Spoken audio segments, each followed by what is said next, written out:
Okay, so it was Remi that was having a little bit of a struggle with get into heel exercise stationary. Wow. So we're gonna work through that. Oh, no, thank you. So let's kind of see where we're at with that. Oh, that actually looks pretty good. Okay. I think what you were describing, I have a feeling he wasn't lunging back as fluidly as he just did. So I would just work on, if that's the case, just doing lots of backward lunges, feed. Backward lunging, feed. And the other thing I'm gonna say is, at least when I'm doing it like this, when I lunge all the way backwards, oh, actually that one was good. But he kind of comes to the side. Good, okay. And I like that he wasn't jumping up there. That looks like we're working on that. Okay. So lunging backwards there. So when I lose him there, that's because my food lure is moving too fast. You want to think of the food lure as a magnet. So if you have a magnet and he's like a pile of paper clips, if I'm moving too quickly or too far away, I'm not going to have that magnetic attraction. So I want to make sure that I keep it really close. I might need to slow it down. Oh, I wonder if he's foot shy. I think I said this earlier. Sometimes with little dogs, if you have a busy household, and this just happens, right? I tend to be a clumsy human being, and I'm not saying that you are. But sometimes with little dogs, they get underfoot if they've been stepped on, and some dogs are more sensitive to that than others. They tend to be a little bit like foot shy. So when we start to, yeah, he's like really watching where my feet are going. At least in this particular environment, in this instance, as we do the heel exercise, I notice he wants to like skirt away. And I've just noticed that with little dogs in the past. So that might just be something we need to overcome and work through a little bit, potentially. All right, so nice, good boy. I might even feed him right there because I loved that connection we just had. Yeah, he's just a little bit like hesitant to be right close to my feet. With food luring, sometimes we can tuck that nose into the shoulder blade on the outside shoulder to get them to turn. Not in his case, because his food luring isn't that strong yet, but good. So yeah, as he spends some time here, he's just kind of like deet, deet, deet, deet, deet, deet, tilting, but his butt's kind of popping out. So we're just gonna have to be a little bit more quicker to feed. So we're gonna break this exercise down for him a little bit. I'm gonna feed him here, Yeah, good. I'm kind of cupping my hand and tilting his head outside, towards his outside shoulder, which will help turn his body into my legs. This is really kind of almost nitpicky, really, because do we really care if this is how he heals, like a foot and a half away, a little bit off center? Probably not. This is probably good, right? So if that's the case, then that's totally cool. Good. But we can fix it. And I like my dogs to be as clear as possible. So if it's a little bit of a gray area for me, like, I don't know, is that right? It doesn't feel right. Then I want to fix it. But if it's like, yeah, that looks good to me, then that's totally valid. Good. Good. Okay. Yeah, I kind of want to make sure I release him before he pops out on his own. It went that way, my friend. Right there.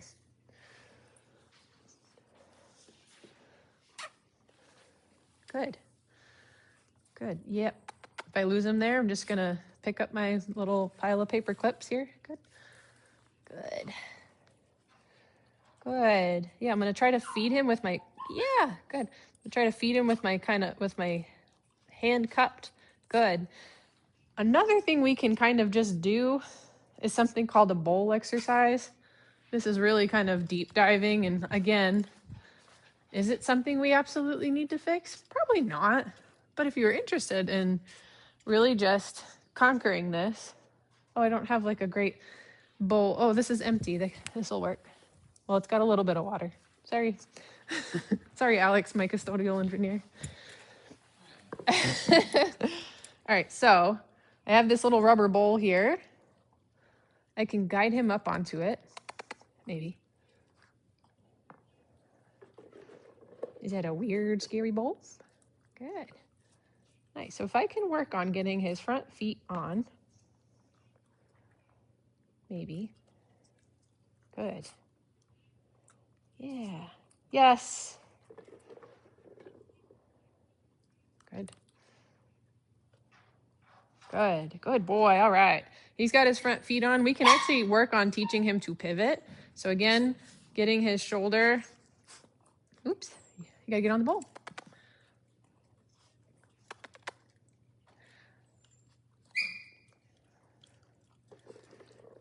And this is also good. We are going off script a little bit here, right? But we're also working on proprioception, and anything that we're doing together that makes him like we're challenging him, we're using his brain and his body. Yes, good job. Is a wonderful thing to do with your dog. Also, this is a great thing to do on a rainy day, winter day, snowy day. Those are coming up. Hate to hear it, but it's true. All right, so with those front feet on, I can start to, actually I kind of want it up over his head. This is easier to do when I'm standing. Guiding him up here, good. I'm going to turn, yes, good boy. I'm going to turn my food so that his chin is tucking into like towards his rib cage. And as soon as those back feet move, I want to mark and feed. Good boy. Yes, sir. Good job. All right, so yes, good boy.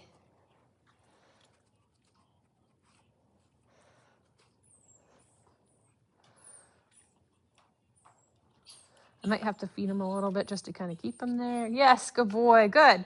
Eventually, it becomes where you do this and the dog starts to pivot those back feet all the way around the bowl. And then the signal, you can even turn this into like a hand signal or get it on a verbal cue. But it usually becomes something like this. You do that above your dog's head and they start to pivot in. Very cool thing to do. I think working on that will help get his heel a little bit tighter. It'll give him a little bit more awareness of what his body is doing and what we're looking for in these exercises sometimes. Hopefully that wasn't too far off script for you guys and you're like, what the heck? I don't need to know this stuff. Okay. And then I just want to double check how he's doing with sits and downs. Sit. Good. So I think for him, where we talked in class about pairing the no reward marker with food as the pressure that we use to fix him, I think we're going to graduate and start to talk about using the leash instead. I think by him jumping and making that produce food, even if we're not feeding it to him, it's almost reinforcing it's not really making it clear that we don't want him to do that behavior. So what we're going to do here is we're going to introduce a tactile cue. And we talked about this with her just a little bit. And I'm not sure if her video cut off or not. We had some technical difficulties in the middle of her session there, but we are going to teach him how to respond to leash pressure. So this one's easy, and we start talking about this in like week 3, but depending on what we're doing, we might introduce it sooner. So I'm going to get him reset, and I'm going to apply a slight upwards pressure on his leash and collar. And with dogs, because sit is their most well-known behavior, I don't know what he'll do. In his case, he might not offer it right away, but usually if we do anything to a dog that's brand new, and they're like, whoa, what does that mean? I don't know. I'm going to offer the most rewarding behavior right now. And typically that's going to be sit. So if I do something like rutabaga, good. Okay. So if I do anything that's weird or expectant, and he's like, I don't know what that, how about this? That's what we're offering. So I'm going to do the same thing, except instead of saying rutabaga, I'm going to apply a slight upwards pressure. Ever so slight. He's like, that's fine. I'm going to let him kind of experience that and see if he offers anything kind of behavior. If about 15 awkward seconds goes by and he's really just like stumped and not offering anything, I'm going to give him a help. I'm going to say, sit. Help him out a little bit more.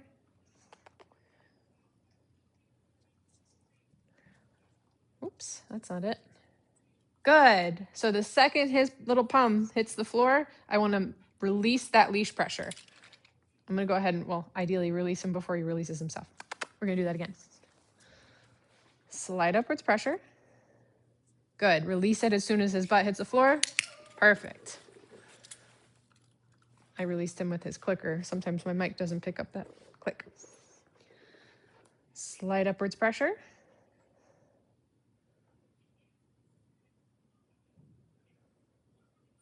I want him to just, I'm going to give him space and time to think about that versus flooding him with help and answers. This creates a dog that's actually learning and thinking and using critical thinking skills.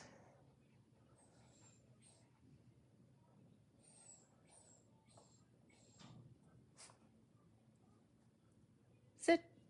Good. Perfect. So he did kind of need help on that one. Yeah, again, I don't know if sit's like necessarily like his, what we call like mother language, that rutabaga thing. Like if all else fails, I'll try this. Slide upwards pressure. Let me get my clicker ready actually. Sit. Good.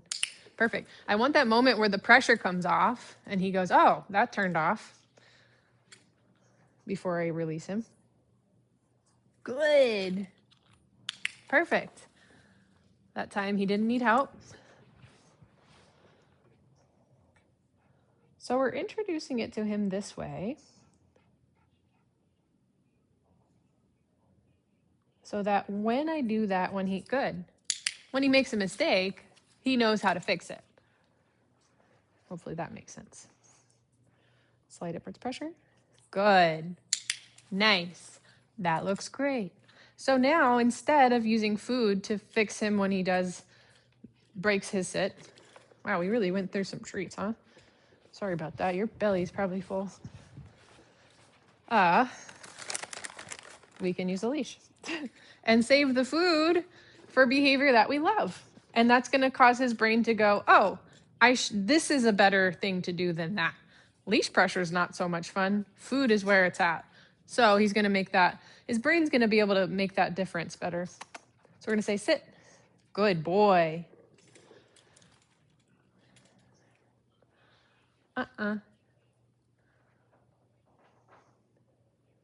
Good boy. I'm not going to feed him after he makes a mistake right away. Good. Good. Good. The most important part of that is releasing the pressure the moment he becomes correct again. Good job. I'm releasing him with his clicker a lot right now, and we're going to talk about potentially not doing that later on. But for right now, this is great. I just kind of wanted to point out that because we're looking to capture a behavior right now, I'm inclined to use my clicker. But when we want to build stability in this behavior later on, we're going to be inclined to make sure we're not releasing him with his clicker as much and just releasing him with his release word, and also not feeding him potentially after we release him. So he's getting paid more for being in the behavior, being calm and settled, than he is for getting out of the behavior. We'll talk more about that. Ready, Ben? Remi, sit. Good boy. What? I almost kind of made that happen. Good. Because I like psyched myself out. I think he was going to just not do that. And then Good. So I'm inclined to release that pressure really quickly if I think he's thinking about going back into that sit. Good. So if at any point, good. Okay. Good job. So if at any point I apply that pressure, this may or may not happen because I felt like I kind of saw it maybe starting to happen. If I apply that pressure and he starts being squirrely, I just want to make sure I'm maintaining that pressure. I want to make sure I don't release it while he's doing that and inadvertently teach him that rolling around, squirreling out, or walking away makes that stop or go away.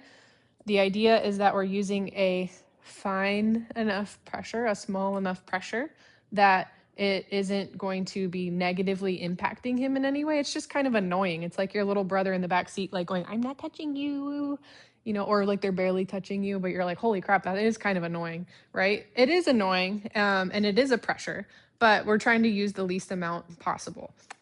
Good boy. So hopefully that makes sense. But let's actually kind of crack into down. I'm inclined to keep using my food pressure with this down because that takes a little bit longer to build. But eventually we're going to teach him how to yield to the downwards leash pressure. So instead of a slight upwards pressure to fix, like we did to fix sit, we're going to use a slight, very good, slight downwards pressure to fix down. But I don't think we'll introduce that yet. Down. Good. Good. Because he has a nice food lure for that, I can fix it a little bit easier than we could with Ruby. Good.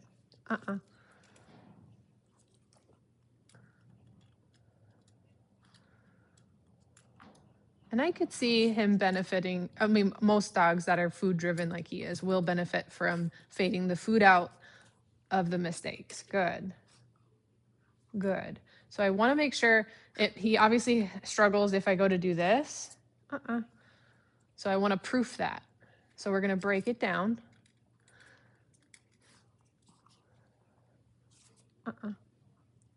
Yeah, so the problem, this is good. You know, every time I put my hand down to fix it, he's looking for the food and we lose that moment of like, no, you made a mistake. I could try using the leash a little bit. Down.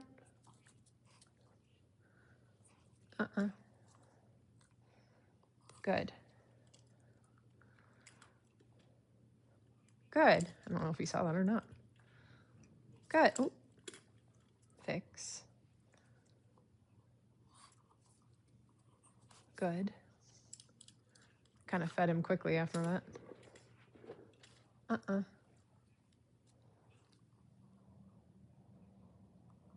Good. Releasing the pressure. I'm going to reapply it here. Whoops. So I release the pressure if I feel him yielding. So right there, he kind of fidgeted. So I released it, but he didn't go all the way down. So I'm reapplying it. Good. Good.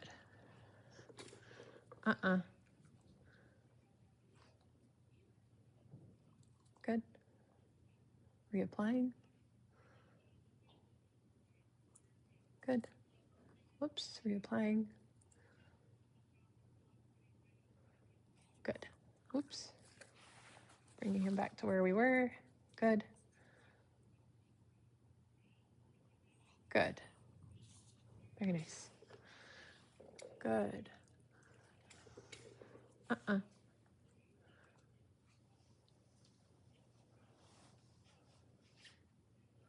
How long is this video? 18 minutes. Okay. Good. Good. If it gets like around the 20-minute mark, it becomes very hard to upload, but I just wanted to, good. Okay, perfect. So hopefully that makes sense. We'll definitely go over this together. I think for him, instead of trying to move and test him that way, I should probably just focus on duration. And so he's holding that down, and every 3 seconds, feeding him, and then making that every 5 seconds, feeding him, every 10 seconds, feeding him, working your way up to like 30 seconds. Good boy. So he's doing really great with that. Hopefully that all makes sense. And we'll probably get Remi or Ruby out again to work on some of that other stuff as well. Good job.